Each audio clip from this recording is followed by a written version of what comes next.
그러면 부자들일수록 현금이 잠기는 경우가 무지 많아요. 잘 해놓는다고 은행에다 다 해놓던 것이 다 잠겨버려요. 그런데 신탁으로 해놓잖아요. 그러면 어떻게 되냐면 상속인 합의가 전혀 다 필요 없어. 상속인들이 합의 다 필요 없이 여하튼 간에 3일 내에 이거 부분들에 대한 것을 딱 해가지고 돈이 나갈 수 있게끔. 무슨 말이죠? 장례비부터. 장례비도 누가 정한 거야? 위탁자 아버지가 정한 거예요. 위탁자 아버지가 정한 거야.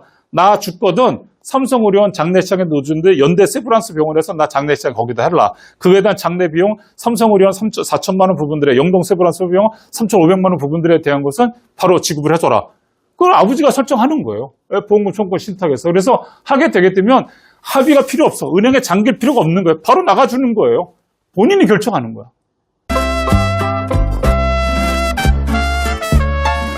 이번 시간은 보험금 청구권 신탁 어떻게 활용되는지 부분들에 대한 거를 가지고 좀 말씀드릴게요. 우리가 아빠가 이게 계약자를 피보험자를 아빠로 하죠. 그래서 이렇게 해서 보험을 이제 시작을 하는 거예요. 그러면 보험을 시작을 하게 되면 그 사망 보험금 부분들에 대한 것이 이제 뚝 나오잖아요. 그런데 우리 수익자인 딸이 장애인인 경우예요. 여기 지금 장애인이라고 했죠. 이거를 이제 자산가로다가 있다는 표현을 할 텐데 일단 장애인에 대한 사례를 가지고 하나 해보죠. 국가에서는 미성년자나 장애인을 위해서 보험금 청구권 신탁을 허용한다. 그래서 24년도 11월 12일자에 나왔는데 저는 그것뿐더러 우리 자산가들한테도 활용될 수 있는 게 있어서 양쪽 어느 부분들에 대한 건지 이게 한번 말씀드려 볼게요. 이렇게 보험을 가입하고 나면 딸을 위해서 뭐냐면 신탁 원부라고 하는 거를 작성을 하는 거죠. 이제 쭉 해서. 그런데 이 딸이 장애인이 경우예요. 그래서 장애인이나 늦동이 미성년자가 되게 되면 아빠의 사망 보험금을 이 친구가 이거를 관리할 수가 있나요? 장애인인 같은 경우에 할 수가 없어요. 할 수가 없어요. 그러면 이 장애인 같은 경우에 있어서는 나이가 30살, 40살, 50살이 된다 하더라도 결국은 장애인은 장애인이에요. 결국은 활동을 못하는 거거든요, 자기가. 그래서 그게 걱정이 되는 거야. 그러니까 이렇게 해가지고서 사망보험금이 아빠의 사망보험금이 딸한테 내려오게 되게 되면 남한테 타겟이 되니까 그거를 국가에서 어떻게 되냐면 신탁으로 가라라고 하죠. 이 사망보험금이 나오게 되면 장애인 딸을 막 뺐거든요. 갈취하거든요. 폭행하거든요. 타겟이 되거든요. 그러니까 이 사망보험금을 딸이 못 갖게 아예 처음서부터 계약을 그렇게 가는 거예요. 사망보험이 발생되면 신탁사로 건너가는 거죠. 그러면 위탁자가 누가 되냐면 아빠가 되는 거예요. 다시 말해서 뭐냐 그러면 여기 아빠가 살아생전에 계약을 하는 거예요. 아빠가 이렇게 보험 계약을 하면 보험 계약이 승낙이 나오면 보험 계약을 가지고선 증권을 가지고 어디를 가냐면 수탁사를 건너가는 거예요. 수탁사 건너가서 이런 신탁을 가입하는 거예요. 보험금 청구권 신탁을 가입하는 거예요. 그러니까 결과적인 건 아빠가 살아있는 아빠가 가서 신탁을 하는 거예요. 그런데 여기는 뭐냐면 아빠가 사망한 거잖아요. 그렇죠? 사망 보험금이 수탁사로 건너가는 거예요. 그럼 여기에서의 위탁자 아빠는 살아있나요? 죽었나요? 나중에. 아빠는 사망한 거예요. 사망을 하더라도 아빠가 살아생전에 여기에 신탁 원부, 교황한테 적어줬던 이 신탁 원부가 있다 그러면 수탁사는 그거 그대로다가 우리 딸한테 아빠가 적어준 신탁 원부대로 그대로 해주라고 하는 거죠. 그러니까 우리 아까 선생님께서 말씀하신 것처럼 이게 사망하게 되게 되면 신탁이 없어지는 거 아닌가? 세금 내버리게 되면 끝나는 게 아닌가라고 하는 질문에 대한 답변 부분들에 대한 것을 이거로 또 가름할게요. 뭐냐 그러면 이렇게 해가지고 하는 겁니다. 그러니까 신탁은 통제된 부의 승계가 이루어지는 거죠. 내가 죽는다 하더라도 위탁자가. 그렇죠? 이런 부분들에 대한 내용이 되는 거고요. 여기에서 그러면 여기에서 이 딸이 받다가 또 받다가 다 쓰지 못해. 예를 들어가지고 1억을 받다가 딸이 갑자기 사망을 했어요. 경찰청 수사관이 이제 계약한 그 사례 보게 되면 받다가 애가 죽을 수도 있잖아, 일찍. 애가 아프다 보니까 애가 이거를 내가 넉넉치 않은 돈을 보험을 가입한 사망보험금이 이게 1억밖에 안 되는데도 불구하고 우리 애가 이거를 다 못 쓰고 죽을 것 같은 생각이 들더라고요. 그러니까 얼마나 가슴 아픈 얘기예요. 그런데 여기에서도 남는 게 만약에 있다 그러면 몇 천만 원이 남는다 그러면 그거를 가지고 누구한테면 5살짜리 자기 여동생이 받을 수 있게 해주고 싶다라고 하는 거야. 그리고 그 중에서 일부러 또 장애인한테 기부를 하고 싶다라고 하는 거야. 오케이? 무슨 말인지 아시겠어요? 그러니까 신탁법 아까 60조 수익자 연속 신탁도 가능한 거고요. 어디다가 지정 기부도 가능한 형태가 되는 거고. 그래서 이게 보험금 청구권 신탁 에서에 대한 아주 기본적인 로직이 되는 겁니다. 그래서 요 신탁 원부를 작성하는 내용들이 굉장히 구구절절하게 힘들어요. 그래서 이런 부분들은 저희 회사 2층에 아주 좋은 방에서 저랑 둘이 요거를 가지고 신탁 원부를 딱 남깁니다. 그래서 남기시고 그거를 가지고 수탁사 가서 그대로 또 다시 계약을 해서 법적으로 다 완성을 시켜서 이제 그렇게 두고 돌아가시게 되게 되면 전산 시스템이 연결이 되어 있거든요. 전산 시스템이 수탁사하고 우리가 만약에 여기를 보험을 뭐 신한라이프에서 했는데 사망보험금 부분들에 대한 수탁사를 뭐 신한은행으로 한다든지 하게 되게 되면 이게 탁 연결이 돼요. 이게 그러면 여기서 사망하면 사망보험금이 탁 나온과 동시에 일단한테 가는 게 아니라 수탁사를 바로 건너가게 전산이 연결을 시키는 겁니다. 그래서 그렇게 되게 되면 그렇게 내려가게 되는 형태가 되죠. 자, 이게 이제 보험금 청구. 네.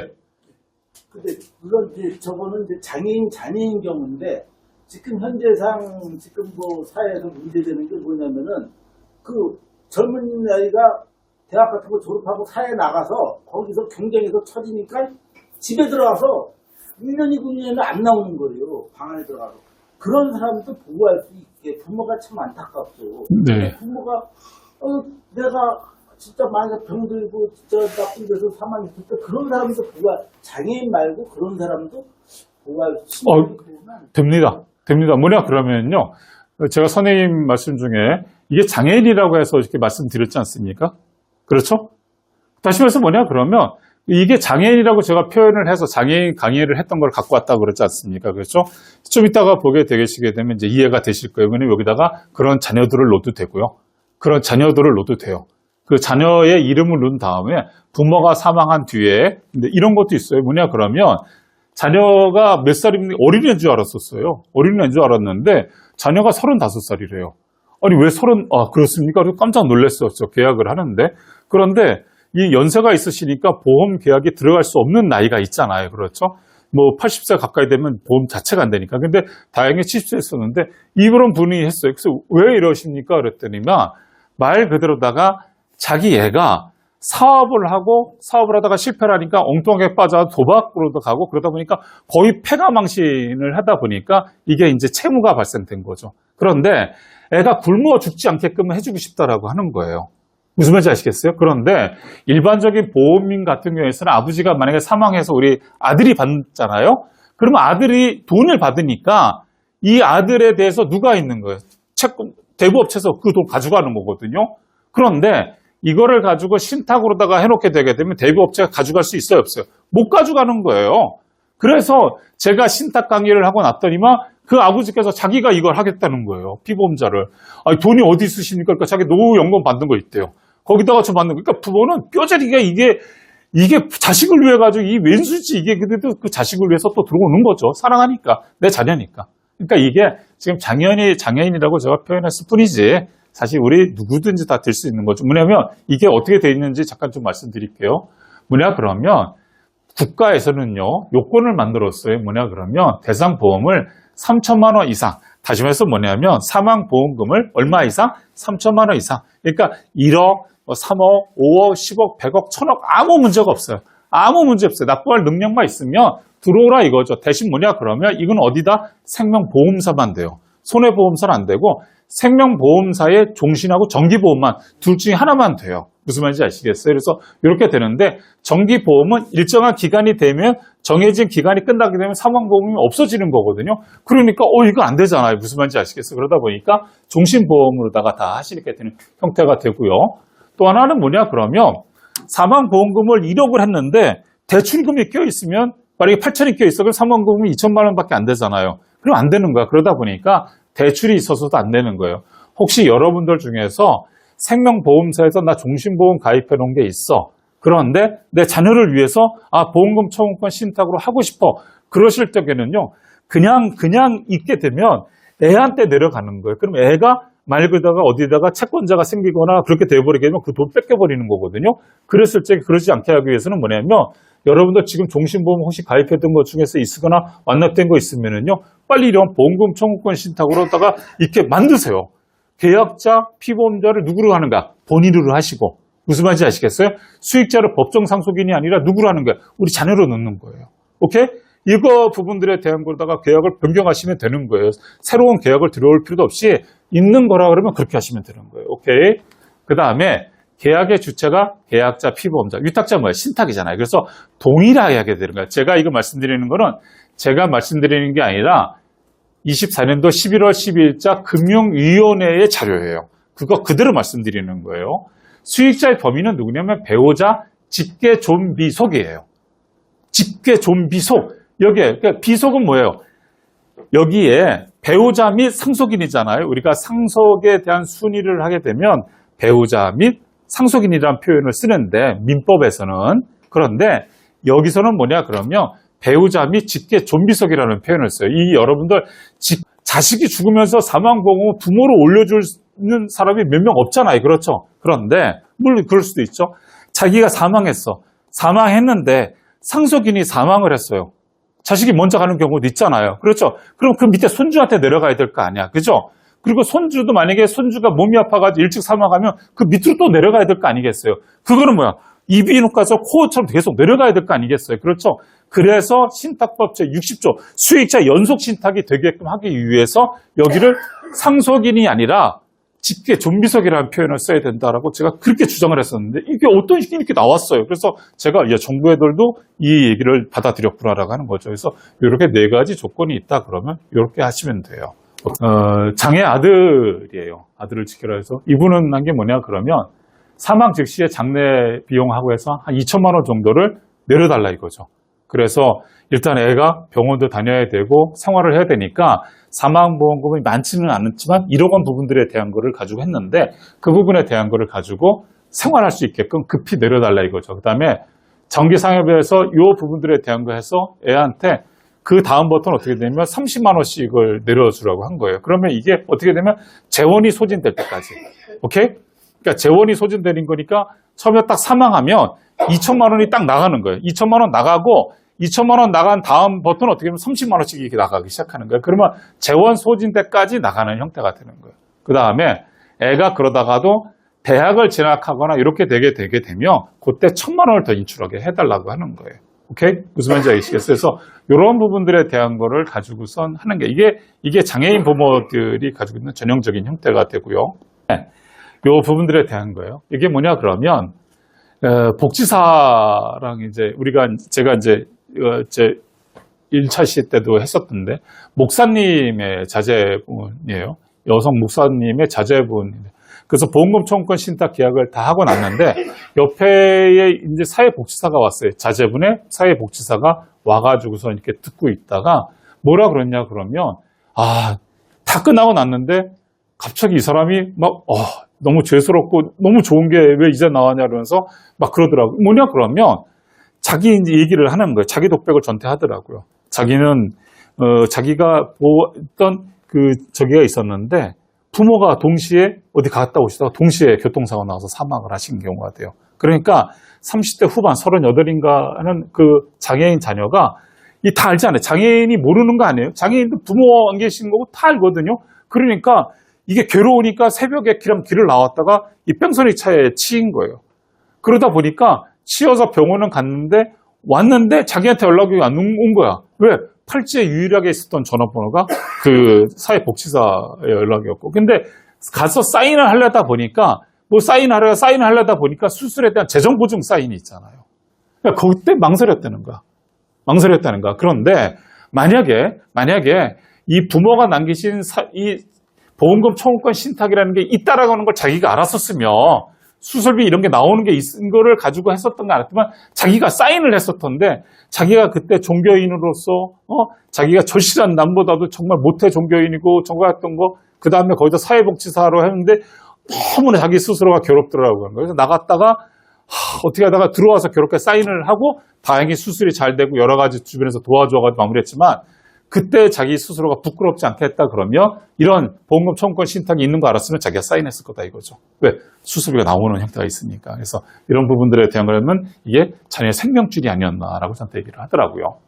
자, 아무튼 이런 부분들에 대한 것을 가지고 보게 되면 우리가 지금까지에 대한 사망보험금이 뚝 내려오게 되게 되면 사망보험금이 미성년자나 장애인이 받게 되면 이게 약탈자가 사기꾼이 몰려들어요. 제가 말씀드렸죠. 제 고객이 사망을 했는데 거기에 동생이 병상에서 언니 애들 뭐 어린 거 내가 잘 돌볼 테니까 언니 아픈 세상 뭐 아프지 말고 다음 세상에서 또 만나 언니 잘 가 뭐 이러고 나서 막 그러고 났는데 언니가 죽었어. 그러고 나서 우리는 회사에 사망보험을 내려보냈지.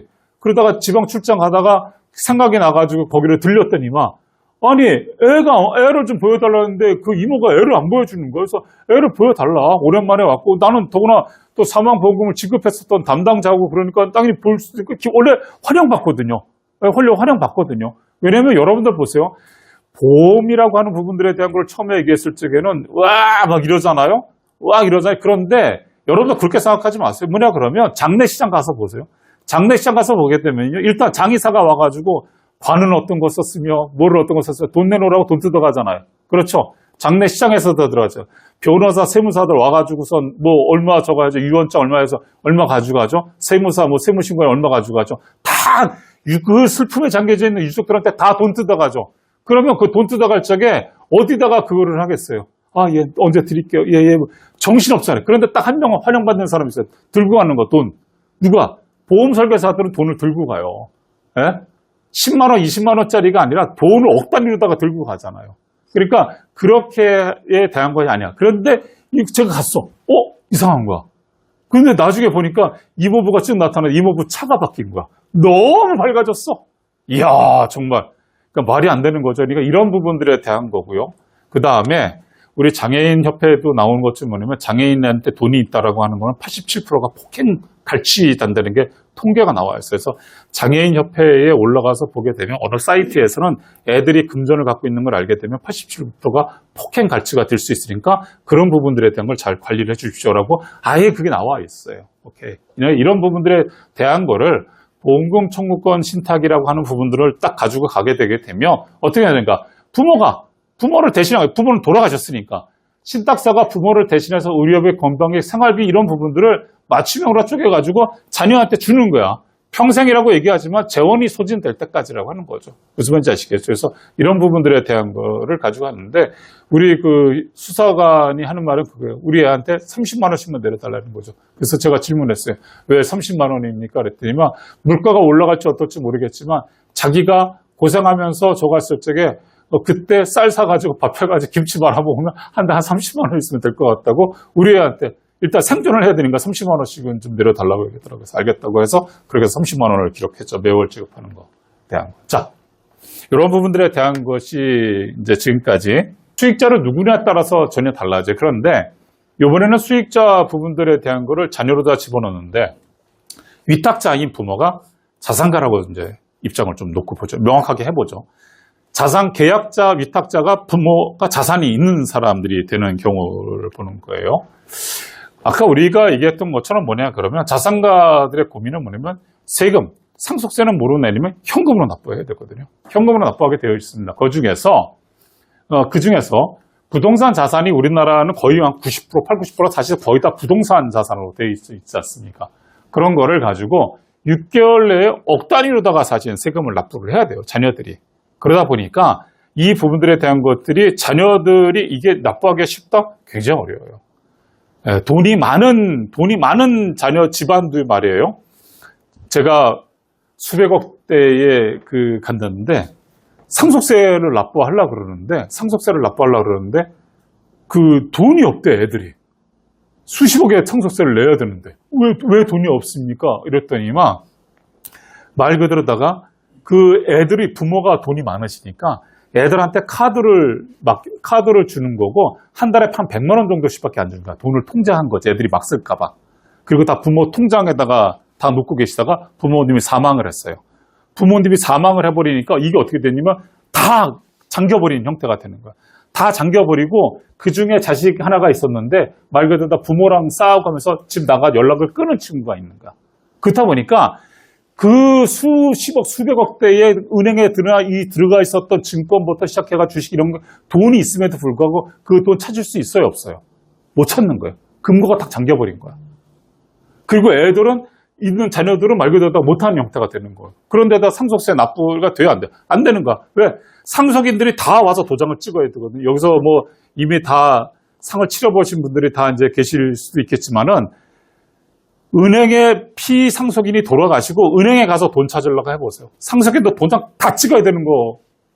근데 거기다가 도장 누가 한 명만 찍어도요, 은행은 내주질 않아요. 예. 그러니까 돈이 묶여버리는 형태가 되는 거죠. 그 사이에 6개월 훅 지나가 버리잖아요. 그러면 어떻게 되는 거예요? 말 그대로 압류 들어오기 시작하는 거죠. 국가에서 나다닥 내보내잖아요. 오케이. 이런 거예요. 그러면 그래서 여러분들한테 말 그대로 말씀드리는 게 뭐냐면 상속세 현금 3억 4천, 이게 아까 계산한 것 때문에 3억 4천이라 되는 거고요. 이게 준비가 돼서 자녀한테 주든지 아니면 자녀들이 상속받을 3억 4천만 원 준비되었나? 이거를 물어봐요. 제가 고객분들한테.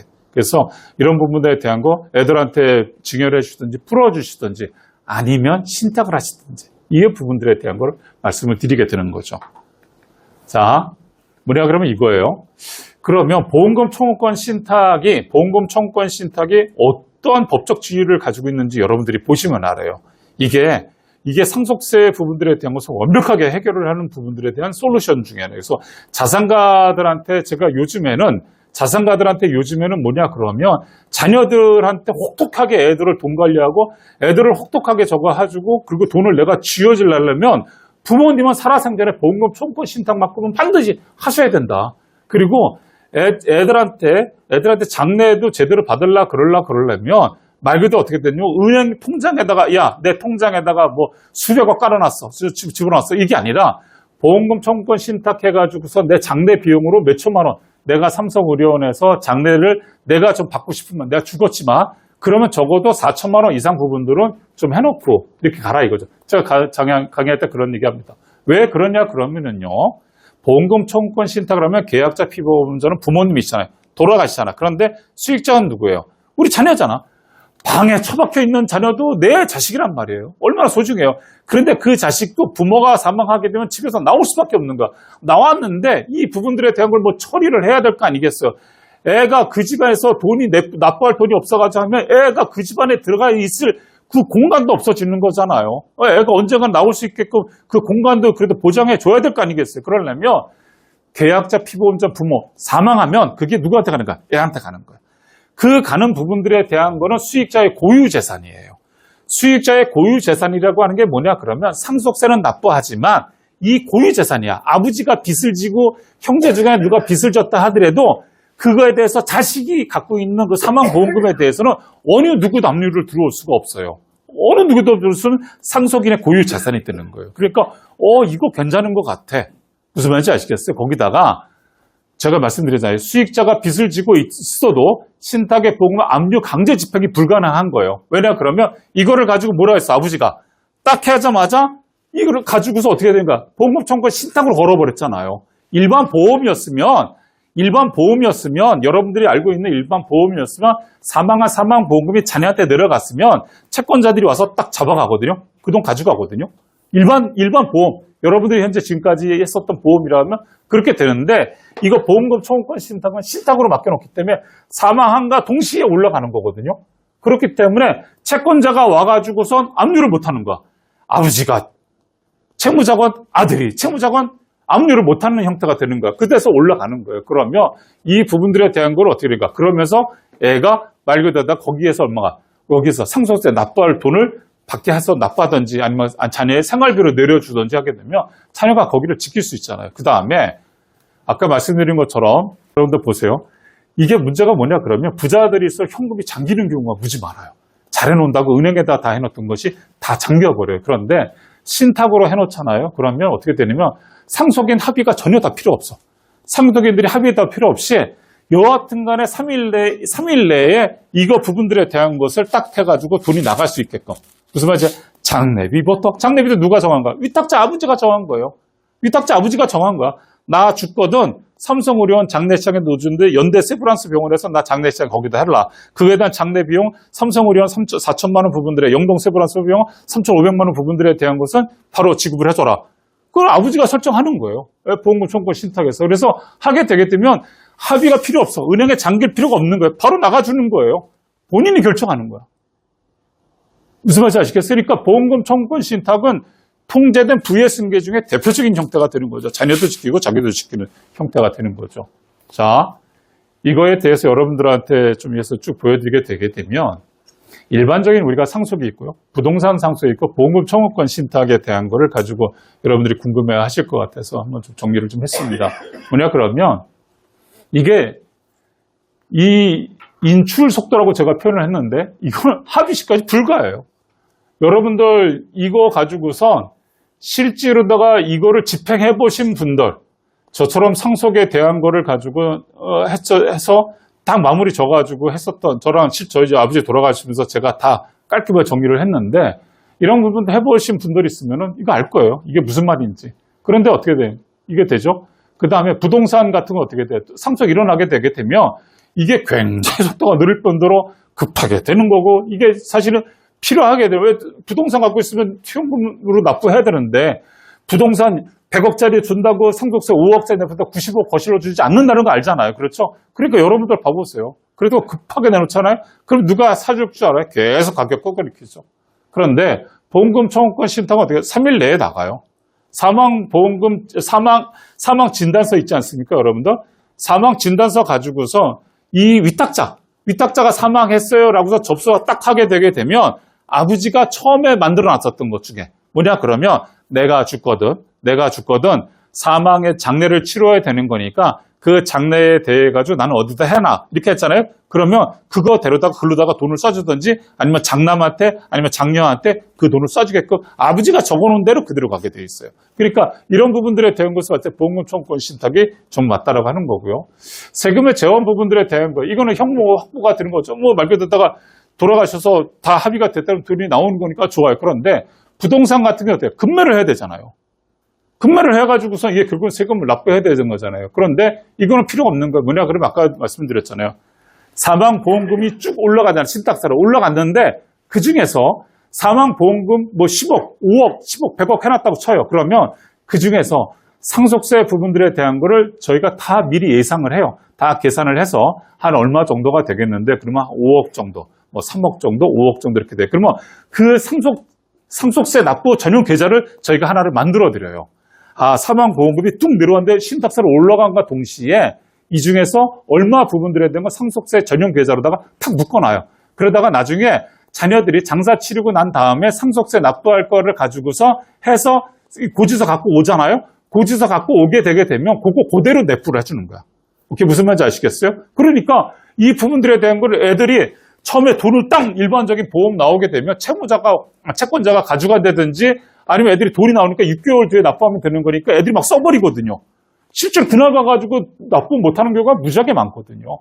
마치 사업하시는 분들이 부가세 부분들은 납부해야 될 건데도 자기가 먼저 써버리듯이 이렇게 되는 거예요. 그런데 이거는 상속세 전용 계좌거든요. 딱 그거에 대해서 고지서를 갖고 와야지만 납부하게 되는 거고 반드시 그 부분에 대한 거를 영수증을 갖다 제출해줘야지만 신탁세에서 다시 제출해줘야지만 그 다음 금액이 또 나가기 시작하는 거지 그거를 제출 안 하게 되게 되면 모든 게 자금이 홀딩되게끔 아버지가 그렇게 만들어 놨거든요. 오케이? 분쟁 방어예요. 이거는 왜냐면 이거 좀 이따가 한꺼번에 하시죠. 그 다음에 분쟁에 대한 것은 이건 지분에 대한 것은 굉장히 낮은 형태가 되는 거죠. 그런데 이거는 어떻게 보면 고유 재산이라고 했잖아요. 보험금 청구권 신탁은 상속인의 고유 재산이 되어 있기 때문에 이건 분쟁 방어를 충분히 할 수 있는 거예요. 왜? 상속인이 받는 형태, 그 수익자가 받는 부분들에 대한 거가 그대로 올라갔기 때문에 그 친구가 알아서 하는 거예요. 그 친구가. 네, 그러니까 이런 부분들에 대한 거에 대해서는 하니까 이런 부동산 상속이라든지 이런 것들은 현금 나오게 되게 되면 다 싸움 나요.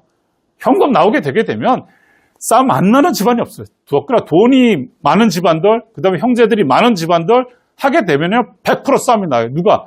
여러분들의 자녀는 별 문제가 없어요. 그런데 누가 문제예요? 연인이나 사위. 항상 문제가 돼요. 그 부분들에 대한 것들이 제가 지금까지 경험해 보면 그렇겠더라 이거죠. 그 다음에 자녀가 탕진하는 경우가 사실 너무 많아요. 이게 이 자녀들이 좀 전에 말씀드린 것처럼 이게 일시에 돈을 애들이 은행에서 찾거나 이제 하잖아요. 그러면 자기네들이 만져보지 못했던 돈이 부모님 통해서 나왔던 그런 돈이 나오게 되면 다 써버리게 돼요. 다 써버리게 돼요. 그러니까 이런 부분들에 대한 거가 나오고요. 그 다음에 젊어져 자녀들이 빚 갚는 데 써버리기도 하고, 물건 사기도 하고, 그러면서 대부분 이렇게 돼버리더라고요. 그래서 이런 부분, 근데 이거는 어떻게 되는가? 아버지가 적어놓은 거 그대로 내려가거든요. 그러니까 자녀가 함부로 쓸 수도 없어요. 그러니까 통제된 부의 승계가 이루어진다고 말씀드릴 수가 있는 거예요. 자, 그러면 지금부터 말씀드린 게 뭐냐면 신탁 원부 저 갈게요. 제가 질문이 있다가 다 Q&A 시간에 다 받도록 하겠습니다. 신탁 원부 설계 부분들에 대한 거죠. 뭐냐면 이게 제일 중요한 형태가 되는 거죠. 계약의 내용이 중요한 게 아니라 이 신탁 원부 설정을 어떻게 하냐에 따라 가지고 모든 게 달라지게 되어 있습니다. 이게 우리가 하게 되면 전 배우자나 새 배우자에게 내 자산이 흘러가는 것을 막고 싶은가. 다시 말해서 뭐냐면 보험금 청구권 신탁을 가입을 해요. 그래서 수익자가 우리 애가 이제 뭐 받았잖아요. 그냥 미성년자나 뭐가 된다고 쳐요. 그랬을 적에 이게 오직 우리의 자녀들한테만 수령권이 주어지는가. 수령권이 주어지면서 여기에다가 어떻게 되는가. 다 적는 거예요. 우리 애가 어리니까 이게 25살, 뭐 30살 때까지 부분들에 대한 것을 신탁사에서 보관하고 절대 지급하지 말아라. 어느 누구도 못하게 그렇게 시간도 정할 수 있어요. 그러니까 애들이 성인이 된 다음에 그때 가서 결정해서 받으면 되는 거예요. 그러니까 이렇게 부분들에 대한 것을 통제도 가능한 부분들에 대한 재산 유치를 방지할 수도 있는 형태가 되는 거죠. 자, 이게 여기서 말씀드리면서 이제 신탁 원부에 대한 내용을 좀 정리가 들어가면 이런 거예요. 그러면 신탁 원부는 말이에요. 이렇게 시기에 맞게끔 하는 거야. 우리가 아까도 장례 비용에 대한 거, 뭐 우리가 상속세 납부하는 거, 그 다음에 애들이 대학에 입학해야 되는지, 애들이 결혼할 때, 아니면 60세 이런 부분들에 대한 것을 가지고 시간에 맞게끔 우리가 그 타임도 설정할 수가 있어요. 우리가 오케이 위탁자가 그 다음에 목적은 뭐냐 그러면 이거는 상속세 납부하는 거로만 써라. 라고 금액을 정해서 해줄 수도 있어요. 목적을 정해줄 수가 있는 거죠. 그러면 그 부분들에 대한 것을 상속세 전용 계좌로 만들듯이 딱 만들면 되는 거예요. 그래서 그다음에 창업 초기 자금, 뭐 자녀 평생 의료비, 빗나가는 이런 부분들에 대한 것을 목적에 맞게끔 우리가 신탁 원부를 작성해 주면 되는 거예요. 그 다음에 이 방법도 뭐냐면 월 300만 원을 주던 뭐 30만 원을 주던 뭐 물가 상승에 따라 가지고서 애한테 재원이 소진될 때까지 이렇게 지급해 줘라라고 하는 부분들에 대한 방법적인 거. 시기, 목적, 방법에 맞게끔 그렇게 신탁 원부를 작성해 주면 되는 건데 그러면 그 부분에 대한 거를 신탁 원부를 누가 작성을 해 주냐 이거죠. 누가? 여러분들이 창구에 가가지고서 은행이나 증권 보험사 창구에 가가지고 저 신탁 계약할게요라고 하면 뭐라는 줄 알아요? 여러분들 네 그러세요. 그럼 어떻게 해드릴까요? 그러면 그대로 다 칸에다가 빈 칸에다가 지워넣어주고 그냥 끝나요. 그리고 신탁 계약 끝나는 것 같아. 그럼 여러분들 무슨 의미가 있어요? 무슨 의미가 있어요? 그거에 맞춰서 어떻게 해야 되는지 이런 응용과 활용하는 부분들에 대한 것을 나와야 되는데 그래서 그런 것을 해줄 수 있는 사람이 바로 저예요.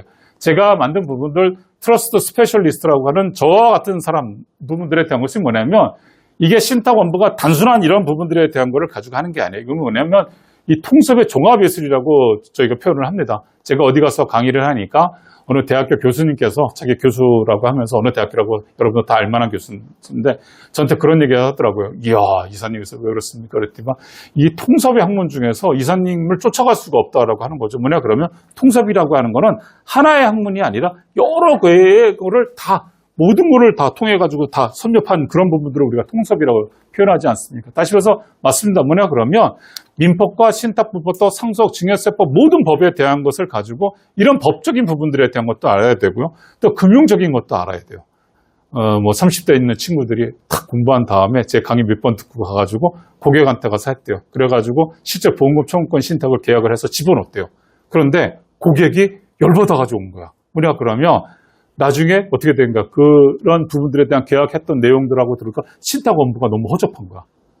나중에 강의 듣고 해서 얘기 듣다 보니까 나는 이런 내용도 들어갔는데 난 이렇게 했었는데 라고 하는 거하고 단순하게 들어간 내용하고 다른 거야. 그러니까 어떻게 된가 계약 부분들을 다시 하겠다라고 온 거죠. 왜? 살아생전 다시 해도 되는 형태니까. 그래서 여러분들의 이런 신탁 원부 부분들에 대한 것을 아무한테 아무 창구에 가서 하는 게 아니고요. 그 다음에 특히 장애인 부모님들은 저를 사실 굉장히 좋아해요. 왜 그러냐면요. 장애인 부모님들의 애절한 사항 중에서 부모님은 사망했어요. 애는 장애인이에요. 지적 발달 장애, 여러 가지 뇌병변 장애예요. 그런데 애가 사망해서 신탁으로 올라갔어요. 아무리 종이 잘 만들어가지고 신탁을 했는데 그 돈이 애한테 장애인한테 내려갈 거 아니겠어요. 생활비부터 병원비가 내려가고 애 뭐 간식비 타입틀로 만들어서 줬어요. 근데 애가 그걸 사 먹을 수가 있어요? 애가 사 먹을 수가 있어요? 애가 어디 가서 뭘 할 수가 있어요? 못 하잖아요. 애가 성인이 되면 애들 어디 병원에 입원한다든지 어디 좀 이사 좀 하고 싶잖아요. 그렇죠? 애들이 커가지고서 남녀 부분들의 남매지간이지만 애들이 어렸을 때는 남매지간이지만 애들 성인 되잖아요. 그렇죠? 나이가 35세, 40세가 됐는데 장애인들 둘이서 해가지고 너희들 남매라니까 같이 살게 되는 게 그게 말이나 돼요?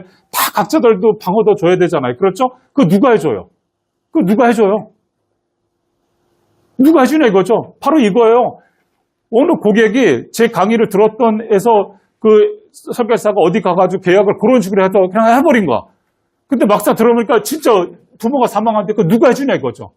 바로 그런 거예요. 그래서 저는 그 부분들에 대한 거 누가 실제 우리 장애인을 돌볼 수 있는 그런 시스템까지를 제가 만들어 놓으려고 지난 1년 동안 이거 시행된 2024년도 11월 12일자 이후부터 제가 이거를 오늘 현재까지 얼마나 제가 이거를 만들었는지 그러니까 수탁사에서도 못했던 거를 제가 계속 가가지고 협의해가지고 만들어가지고 이제 만드는 거예요.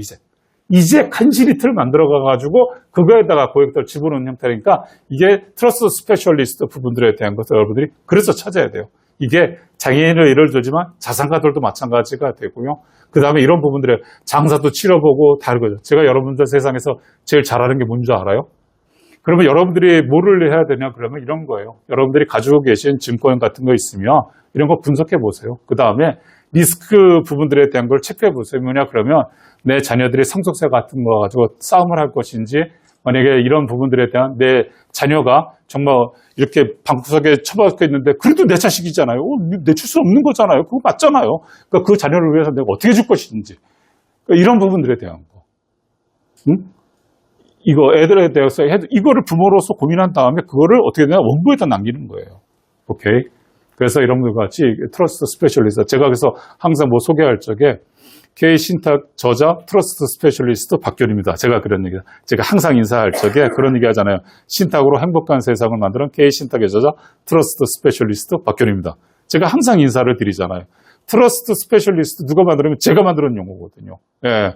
그래서 제가 했기 때문에 이건 아무도 누가 쫓아올 생각을 못 해요. 제가 국내에서 유일하게 ETX 쓴 사람 아니겠습니까? 그래서 이런 부분들에 대한 거기 때문에 제가 하고 있습니다. 자, 부모는 떠나도 시스템은 남습니다. 우리 아까 선생님 말씀드린 것처럼 부모는 떠나도 시스템은 남고요. 상속은 단순한 부전을 잃은 것이나 부재 중에도 자녀가 올바르게 기록하면 통제에 대한 사랑의 완성이라고 저는 그렇게 말씀드리고 싶습니다. 자, 보험금 청구권 신탁 여기까지 말씀드리고요. 지금부터 이제 Q&A 부분들로다가 해서 그냥 보도록 하겠습니다. 선생님, 예. 네. 유류분 방어, 보험금 청구권 신탁 유류분 방어 나왔잖아요. 지금 그 수익자의 고유자산은 되는데 그거는 그러니까 그 상속 지분에서 제외된다는 말씀이신 거죠? 아니, 상속세는 납부를 하죠. 상속 지분. 네, 상속세. 여러 명이라고 가정하면은 수익자에게 청구권을 수익자에게 갖다 주면 그 수익자의 고유재산이 된다는 말씀이죠. 그렇죠. 예. 그거는 상속 지분에 관계없이 자기 거 된다는 얘기죠. 그렇죠. 네, 그 자녀 거가 되는 겁니다. 그래서 특정한 어떤 자녀한테 좀 더 주고 싶은 경우가 있잖아요. 그랬을 적에 그 자녀를 수익자로 해가지고선 두게 되면 그 자녀의 고유재산이. 근데 상속세는 전체 같이 납부하죠. 왜냐면 상속증여세법 제8조에도 보험금도 상속재산에 들어가게 되거든요. 다른 자녀들이 갖고 있는 자기 유류 지분에 대해서는 뭐 권리가 뭐 소송 같은 그런 권리가 없어요. 아주 좋은 질문 하셨습니다. 지금까지 우리는 3심제잖아요. 그렇죠? 지방법원, 고등법원, 대법원인데 지방법원과 고등법원까지 판결이 난 게 있어요. 뭐냐 그러면 이 신탁재산 부분들에 대한 걸 유류분에 들어간다 안 들어간다라고 하는 건데 지금 2심까지는 안 들어가는 거로 됐어요. 그런데 대법원 아직 판결 안 났잖아요. 그렇죠?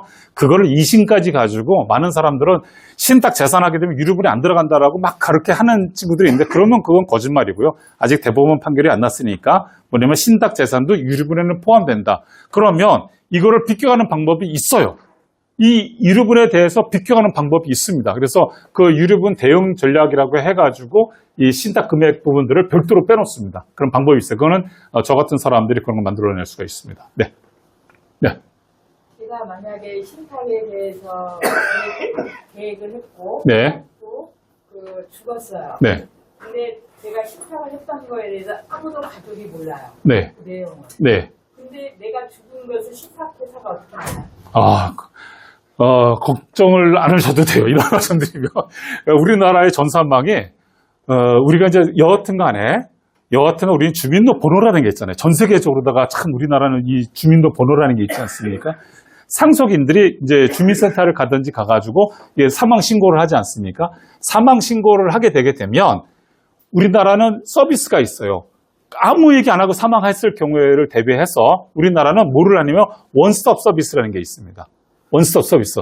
사망 진단서를 제출하면서 저희 아버지께서 돌아가셨는데요. 제가 했었던 사례를 말씀드릴게요. 저희 아버지께서 돌아가셔가지고 사망 신고하러 왔습니다. 라고 해서 사망 진단서를 납부하잖아요. 아, 예, 고인의 명복을 빕니다. 라고 시작을 해요. 그랬을 때 뭐냐? 그러면 첫 번째 뭐냐면 원스톱 서비스 신청하겠습니다. 라고 나와요. 그 원스톱 서비스라는 게 딱 신청하게 되면 우리 상속인들한테 있잖아요. 상속인들한테 한 달 내에 부모님이 가입했었던 예금, 보험, 증권, 토지 이런 부분들에 대한 것이 쫙 통보가 돼요. 무슨 말인지 아시겠어요? 그러니까 다 통보가 되는데 거기에 금액이 얼마까지는 안 나와요. 그 보호 때문에. 그래서 다 어디에 있는 게 다 나와요. 그 중에서 누가 선임이 되잖아요. 그러면 거기 가면 이제 그게 다 나오죠. 무슨 말인지 아시겠어요? 다 나옵니다. 다 나옵니다. 그러면 그거에 대해서 그거에 은행, 아까 말씀드린 것처럼 은행에서 돈을 좀 찾아야 될 적에 했을 때 어떻게 되는가? 그러면 이제 신고 다 끝나고 나면 이제 다 도장 찍잖아요. 그러면 그때서야 돈을 찾는 거예요. 무슨 말인지 아시겠어요? 그래서 다 알게 됩니다. 걱정 안 하셔도 돼요. 네. 네. 근데 만약에 제가 신탁을 했고 죽었어요. 네. 자녀들도 그 신탁 내용을 몰랐어요. 네. 근데 이 신탁 회사가 제가 신탁한 대로 집행을 하는지 안 하는지는 누가 그거는요. 신탁 원부라고 하는 거 있지 않습니까? 신탁 원부. 신탁 원부에 대한 것들은 나중에 이제 열어보게 되잖아요. 그렇죠? 누가 열어보냐 그러면 이제 자녀들이 열어본다든지 할 수가 있잖아요. 우리가 만약에 부동산에다 하잖아요. 부동산에다 가면 부동산에 여러분들 등기부등본 때 보면은 거기에 신탁 원부라고 하는 거 혹시 들어보셨어요? 신탁 이렇게 되어 있는 거 여러분들 보셨나요? 거기에 보면 신탁 원부 번호가 있을 거예요. 그러면 그거는 등기소에 가면 누구든지 연락을 할 수가 있는 내용이 돼요. 비밀로 걸어놓다든지 아니면 내가 상속인이라는 거를 갖다가 증명하면 열어볼 수가 있어요. 그러면 그거에 대한 내용이 나오잖아요. 누구한테 얼마를 지급하고 누구한테 얼마를 지급하고 쫙 나와 있지 않습니까? 그죠? 그러면 그거대로다가 수탁사는 그거대로 집행을 합니다. 그거대로 집행을 하는 거고요. 만약 그럴 리가 없어요. 그럴 리가 없지만 만약에 하나라도 뭐 10만 원 나오게 되는데 누가 안 받았어. 그렇죠. 무슨 말인지 알겠어요? 그러면 그 수탁사에다가 만약 이의 제기하면 수탁사 벌금 물게 되어 있어요. 그래서 그거 그대로 하게 되어 있습니다. 무슨 말인지 아시겠죠? 그래서 그거는 정말 교황이 안 주는 거랑 똑같아요. 네. 그렇게 되어 있습니다. 네. 청구권 최소 한도가 3천만 원이라고 그랬잖아요. 네, 그렇습니다. 최고 한도. 정해져 있지 않습니다. 건강하셔야 돼요. 대신 뭐냐면 피보험자의 건강 상태, 피보험자의 나이, 그러니까 이런 거죠. 10억 원을 가지고 만약에 15살짜리 보험이 가입하니까 만약에 피보험자가 한 20살 정도 되면 송지점장, 만약에 사망보험금 10억에 그 20살짜리 그러면 얼마 정도 될까? 남에 따라 그러니까 한 30년 납하잖아. 우리가 보통 하게 되기 때문에. 그러면 몇십만 원밖에 안 돼요. 100만 원이 안 돼요. 그런데 이게 나누게 한 60이 내지 70이 되셔가지고 가입하게 되면서 사망할 기간이 짧잖아요. 그렇죠. 그러니까 사망보험금에 대한 월납보험료가 뭐 한 1, 200 정도는 올라가는 형태가 되는 거죠. 그러니까 이 보험은 일찍 가입하는 게 더 좋은 형태가 되는 거죠. 무슨 말인지 아시겠어요? 그런 차이가 있습니다. 그래서 금액은 정해져 있지 않습니다. 재정에 대한 거죠. 그래서 특히 이제 의사분들이 이거 듣고 나서 보니까 이거 괜찮다. 왜냐하면 1회분, 2회분 우리나라 중에 역사 중에서 가장 짧은 게 2회분이에요. 2회 납입하고 나서 2회 납입했는데 토탈 납입이 300 얼마 납입하셨는데 그 부산에서 터널 들어가다가 졸음운전 하셔가지고 이 사망하신 분이신데 84억 지급됐어요. 네, 그게 이제 단시간 내에 가장 빠른 정도 되는데 보험이라고 하는 게 그런 거죠. 네. 한 가지가 네. 독신이에요. 네. 독신이라면 나중에 신탁을 네. 직계 비속이 없으니까 네. 조카나 사촌이나 유촌 뭐 이런 식으로도 신탁이 가능해요. 가능하죠. 가능하죠. 제가 이런 말씀 드리면 모르겠지만 자산가들 돈이 몇백억씩 있으신 분들은 뭐냐 그러면 이 분들은 이제 기부도 얘기하시거든요. 그것도 가능하듯이 마찬가지로다가 되고요. 보험금 청구권 신탁은 살아생전이 아니라 죽었을 때 뚫릴 수 있는 가장 마지막 진짜 선물이 되는 거죠. 이런 부분들에 대한 겁니다.